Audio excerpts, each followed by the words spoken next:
Bismillahirrahmanirrahim. Yang terhormat kepada Kakanda Mustaqim sebagai dosen pembina ataupun dosen analisis kebijakan semester 4. Nama saya Abdurrahman, NIM 105191104121.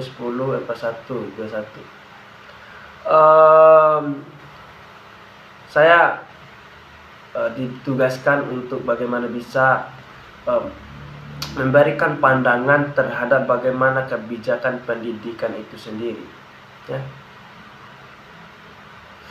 Mengenai tentang bagaimana kebijakan pendidikan di Indonesia hari ini, bahwasanya kita melihat realitas yang kemudian ada sejak bagaimana pendidikan itu hadir, ya. Ketika pendidikan itu hadir karena ada bagaimana Bung Tomo pada saat itu memperjuangkan pendidikan supaya generasi-generasi kemudian nanti itu kemudian bisa melanjutkan sejarah itu sendiri, yaitu sejarah bagaimana supaya kita tidak tertindas dengan keadaan itu. Pada saat itu negara, dan hari ini mungkin kita ketahui bersama bahwa negara Indonesia adalah negara kesatuan yang kemudian pola gerakannya itu adalah menganut bagaimana memberikan kebijakan hak, kebijakan yang utuh terhadap rakyatnya itu sendiri. Maka Undang-Undang 1945 itu menjelaskan secara detail bahwasanya setiap negara, setiap warga negara itu berhak melakukan atau menjalankan dirinya sebagai regenerasi, generasi yang kemudian akan melanjutkan pendidikannya nanti. Dan undang-undang juga menegaskan bahwa kewajiban hak itu diberi utuh kepada warga negara untuk bagaimana bisa menjadi generasi-generasi yang berilmu, generasi-generasi yang pengetahuan, yang kemudian bisa memahami secara keilmuan bagaimana negara itu sendiri atau pendidikan itu sendiri, teman-teman sekalian. Adapun saya ingin bahas secara ringkas mungkin, bahwasanya ada beberapa poin tentang bagaimana kebijakan pendidikan baru, sistem pendidikan merdeka belajar hari ini. Yang pertama itu adalah menerapkan kolaborasi dan pembinaan antara sekolah SD, SMP, SMA mungkin, bahkan independen, ya. Itu mempunyai antara lain kolaborasi kinerjanya harus benar-benar berutuh begitu. Pendidikannya itu harus mencerdaskan. Pendidikannya itu tidak mengikat.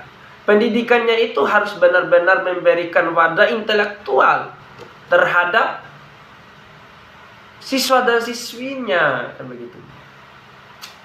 Adapun yang kedua lagi, meningkatkan kualitas guru dan sama kepala sekolah. Kualitas seorang guru, kualitas seorang pendidik, kualitas seorang kepala sekolah itu harus benar-benar melebihi dari muridnya.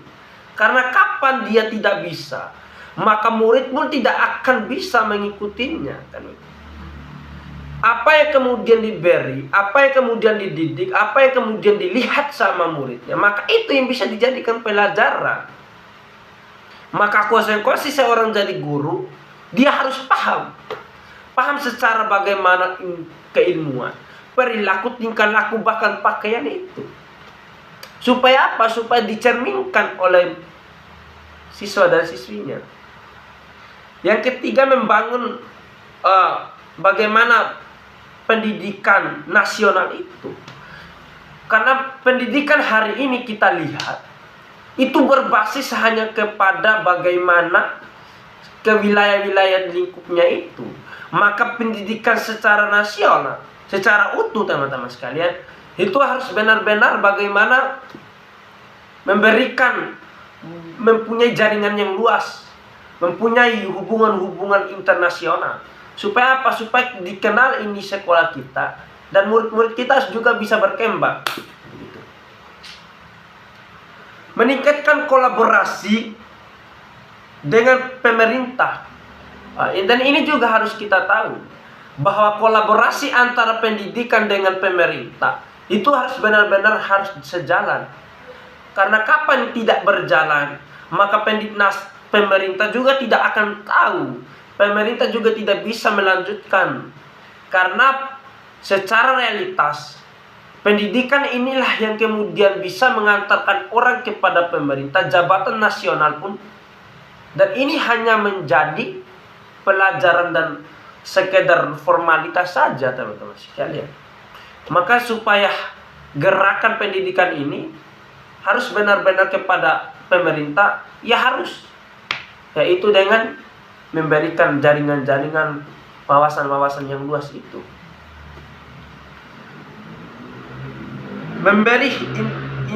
Memberikan pandangan, dorongan pemikiran dan inklusif.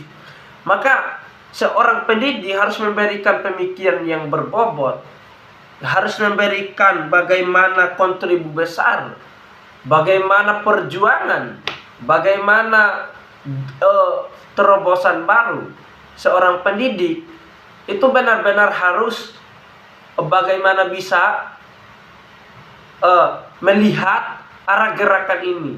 Makanya pola kebijakan pendidikan hari ini secara realitas atau saya sendiri teman-teman sekalian, ya, bahwasanya harus membentuk pendidikan yang tinggi, kinerja yang utuh, harus mempunyai target.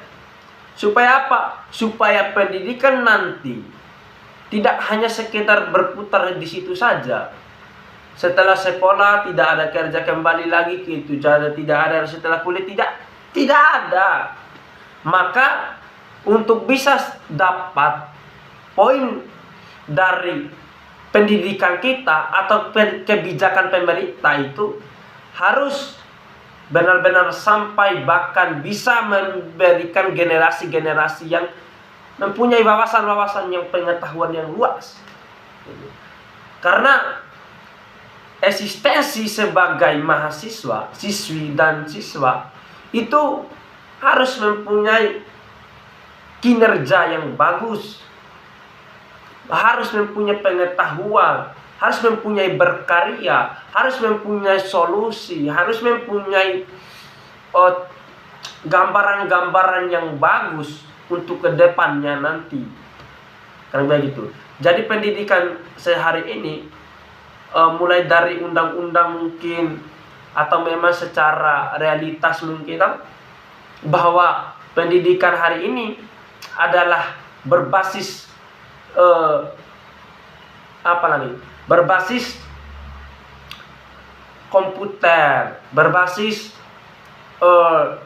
secara jaringannya mungkin, atau memang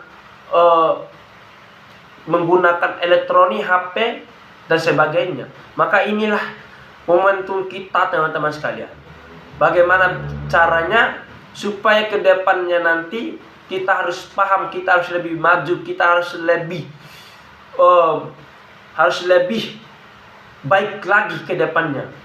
Pendidikan inilah yang akan bisa membawa dan mengantar kita ke masa depan yang lebih cerah dan lebih baik lagi. Dan harapan saya, pendidikan terlebih khusus, bagaimana pemerintah harus melihat kebijakannya itu sesuai dengan apa tupoksi dan keinginan seorang pelajar dan mahasiswa, dan harus lebih tahu bagaimana arah gerakannya, harus dibaca lebih baik, harus dipetah lebih baik, harus dikonstruksikan dengan baik, dan harus dimaknai lebih baik. Kurang lebih seperti itu. Mohon maaf kalau ada kata-kata yang salah, itu datanya dari saya. Kalau ada kata-kata yang benar, itu datanya dari Allah Subhanahu wa taala. Billahi fisabilillah. Assalamualaikum warahmatullahi wabarakatuh.